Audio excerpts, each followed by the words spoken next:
উম্মতি ইয়াদখুলুনাল জান্নাতা ইল্লা মান আবা।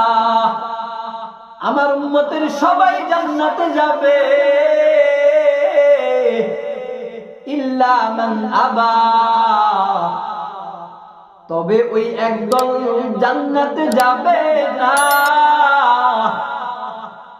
সেই একদল হলো আবা, অস্বীকারী। যারা আমি নবীকে অস্বীকার করবে, যারা আমার সাহাবায়ে কেরামকে অস্বীকার করবে, তারা জান্নাতে যাবে না। তাছাড়া সবাই জান্নাতে যাবে যাদের ভেতরে ঈমান আছে, যারা আমি নবীকে মানে, আমার সাহাবায়ে কেরামকে মানে। কিন্তু যারা আমি নবীকে মানে না, আমার সাহাবায়ে কেরামকে সত্যের মাপকাঠি মানে না, মিয়ারে হক যারা সাহাবায়ে কেরামকে মানে না, মদিনার নবী বলে ওরাই হলো আবা, ওরাই হলো জাহান্নামী। সাহাবায়ে কেরাম বলে পয়গম্বর,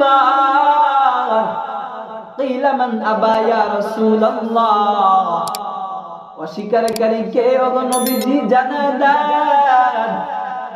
নবী বললেন মান আতাআনি দাখালাল জান্নাহ ওয়া মান আসানি ফাকাদ আবা।